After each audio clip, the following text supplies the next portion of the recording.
Hi Gemini, welcome to your love reading for October 2019 and welcome back to my channel Lunacy Tarot. If you haven't already, hit the subscribe button and click the bell for notifications. I do love readings for each sign for each month, so check back in for those. Alright, so I've already shuffled your cards and I've laid them out here for you to see, so let's sync up. In the position of you is the Emperor. I see that you're feeling very on top of your game this month, which is awesome.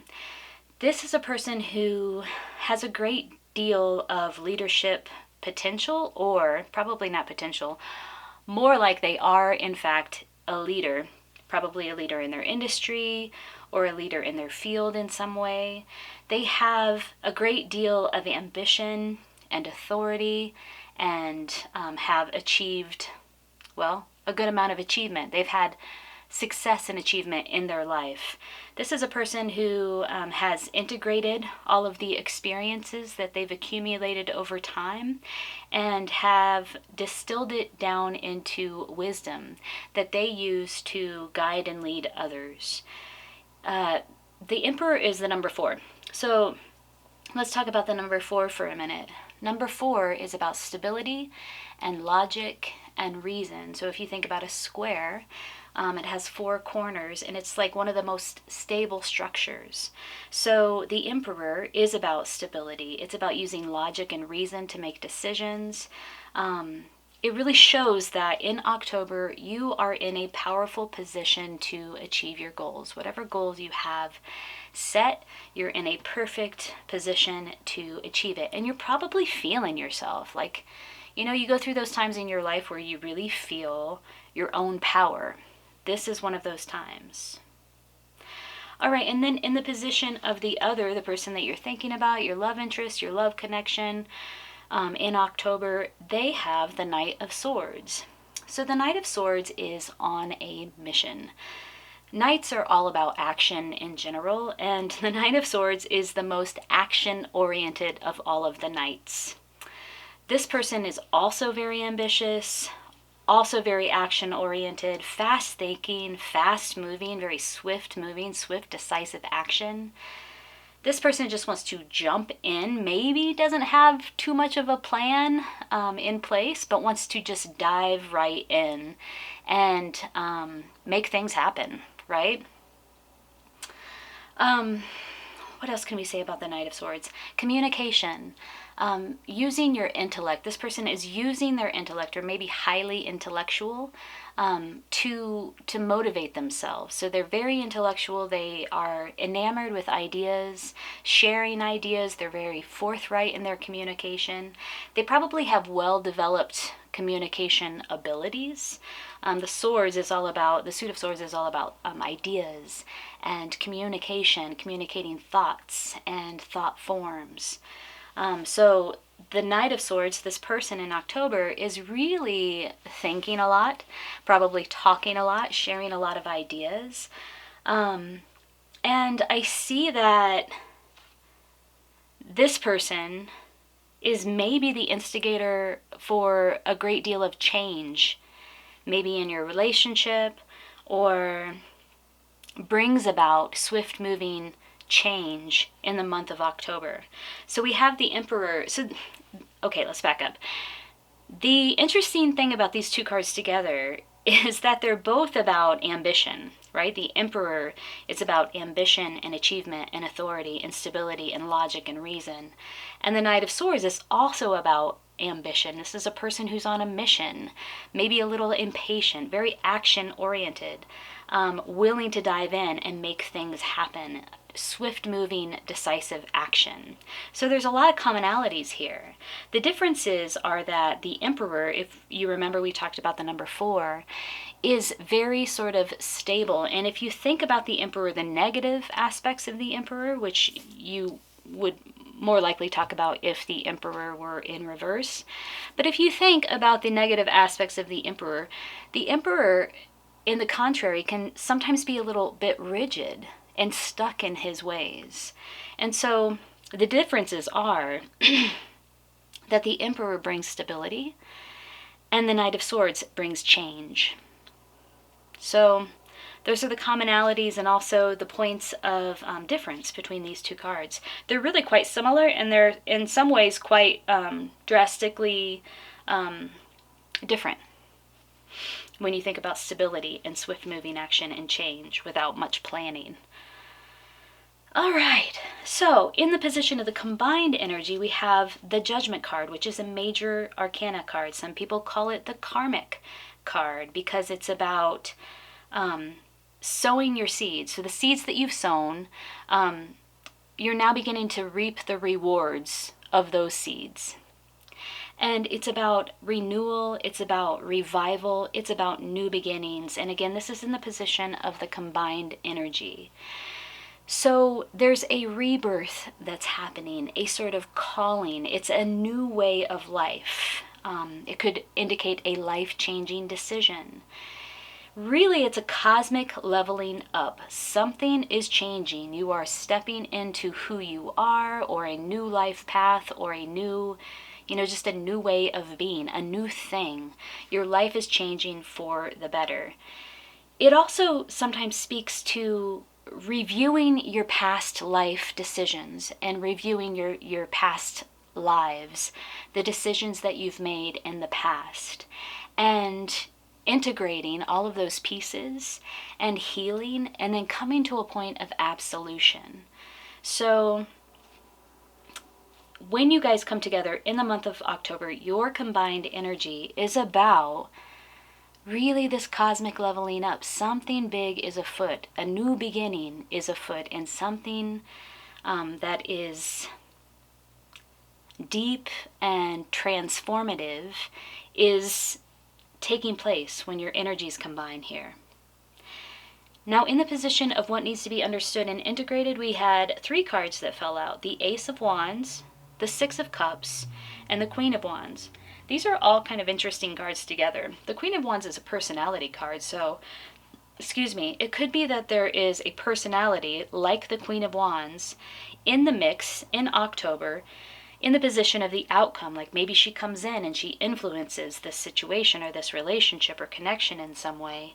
It could be a representative, of one or more of your energies. But the Queen of Wands is really somebody who, she's the archetypal energetic witch. She is highly self-actualized. She's very aware of who she is. She's very self-aware. She has the ability to stay very focused, and she is, this is her special skill, her special talent is networking.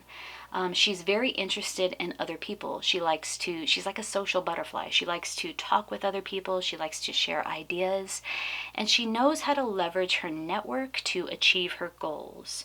So it could be just that in the outcome, what needs to be understood and integrated in October around this connection, that you may need to tap into this energy to sort of, get this to achieve your goals in some way. The Queen of Wands is very courageous, she's very confident, she's very determined, and again, she knows how to get what she wants. Then we have the Ace of Wands, and this is about, again, another new beginning. So we have the Judgment, which is about a new beginning, and we have the Ace of Wands, which is about a new beginning. If it's a new beginning in a relationship, it's going to be a very passionate relationship. And any project or any relationship that is under the auspice of this suit or the Ace of Wands, this particular card, holds good promise for the future. This is a very creative energy. It's a very high energy. It's about action, taking action. And there's a lot of strength and enthusiasm around this new beginning. So if you are about to embark on a new business venture or a new creative project or a new relationship, anything new, a new beginning, there's going to be very high energy. It's a very enthusiastic time, and it holds good promise for the future. And then we have the Six of Wands, or Six of Cups, sorry. The Six of Cups is sometimes referred to as like a past love or a blast from the past that comes in and sort of shakes things up and reminds you of those feelings of innocence and wonderment and joy and happiness that you maybe felt at a time in your life where it came very easily to you, those feelings. It's just sort of tapping back into that your inner child, your inner joy. There are 2 children in this card, so that might speak to some of you or resonate with some of you. It's the 6, so the number 6 is about expansiveness. It's about happiness. It's about joy. It's about achievement. Again, achievement. We have achievement here as well. It's really about the 6 of Cups is that just catching the wave and riding it to shore. It's that expansive feeling that you have when when you've achieved something significant. All right, so this so far is a fantastic reading for you, Gemini, but let's clarify some of this in this connection. I want to know, let's work with the Tarot of Sexual Magic, and I want to know what your partner thinks about you, what your love connection, the person that you're thinking about, what they think about you in October. How do they feel about you? How do they feel about your relationship? What do we got here? We got 2 cards. Ooh, we got Judgment. Came out again. Ooh, and we got 3 of Pentacles. So this is how your connection feels about you and your relationship, your connection. So again, Judgment twice.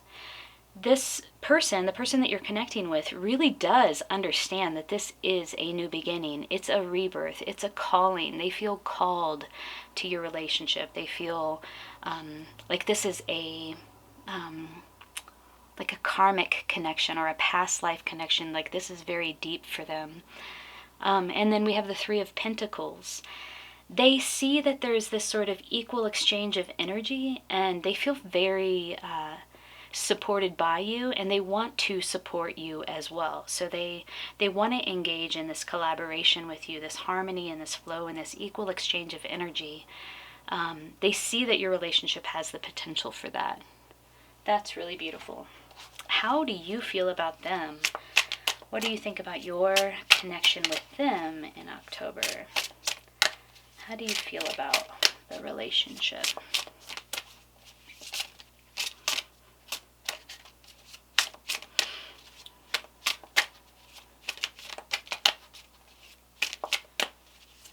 Three of Pentacles. Yeah, the 3 of Pentacles in the traditional deck too is about working on your craft and finally getting to that point where you've kind of like nailed your craft. You are becoming a master of your craft. Let's just shuffle these until some fall out here. Like that. Ooh. Okay. So we have the Hanged Man and we have the Ace of Swords. So this is, here, let me move this so you can see it. There we go. The Hanged Man, so patience, bringing a great deal of patience to this connection, and also a new perspective. The way that you feel about this relationship or this connection is that it is affording you a new perspective, or it's opening up perspectives. It's opening up ideas and ways of seeing things and thinking about things that are new to you. It's a fresh, new perspective.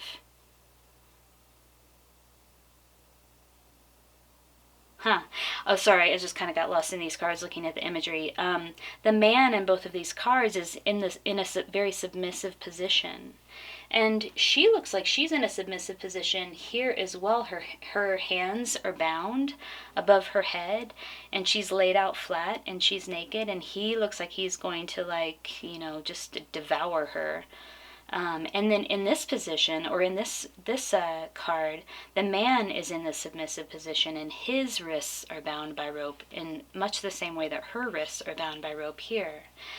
So I do get the sense that whatever your partner is thinking about this connection in terms of equal exchange, like you guys are on an equal level here and you're both supporting one another. You both have the ability to give as much as the other and to receive.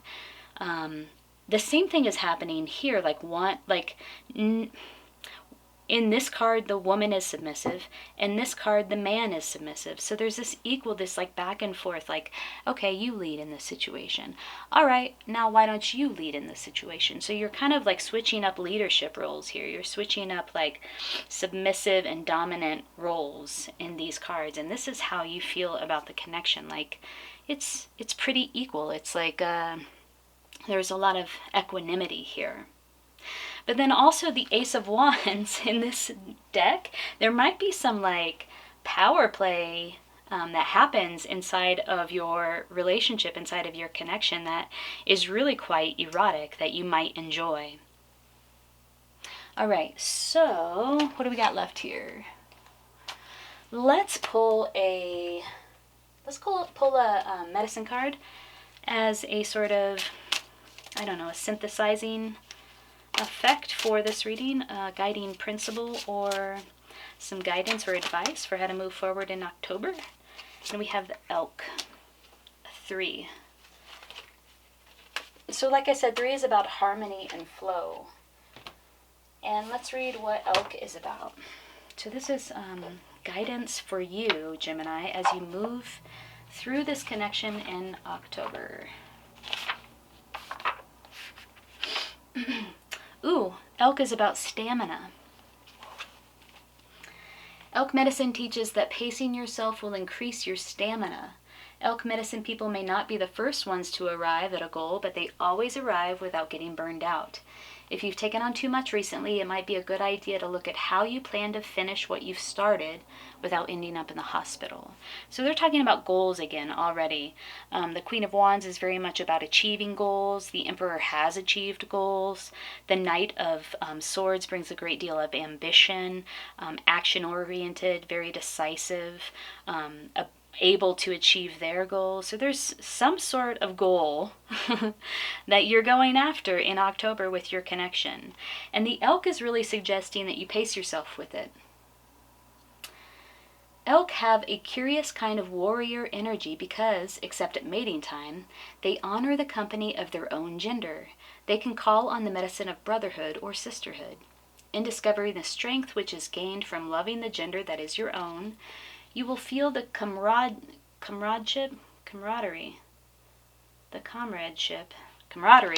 that arises from similarity of experience.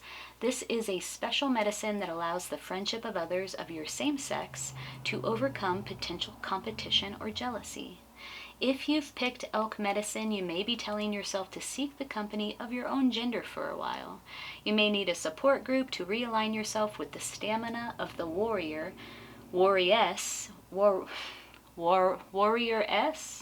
That's a weird word.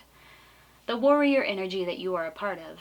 This communication with others of your own sex allows you to air your feelings in safety and to get feedback from others who've had the same experiences. You may need a new sense of community, communication in unity. Elk could also be telling you to look at how you are holding up physically to the stresses in your life and to pace yourself so that you maintain an equilibrium of energy over the distance you plan to cover. Vitamins or high-energy foods may be one solution, along with some personal quiet time for replenishment. So Elk is all about stamina. So whatever's going on in October, you will need to pace yourself. You'll need to make sure you're taking very good care of your physical health and that you're seeking the company of your friends, essentially your community, essentially so that you can have the energy that you need to achieve your goals in a very clear way. All right, Gemini, I hope you enjoyed this reading. If you did, hit the like button. That will help it circulate amongst others. You can follow me on Instagram at LunaSync. And if it resonated, leave a comment. I love hearing from you. I hope you have a beautiful October. Take good care.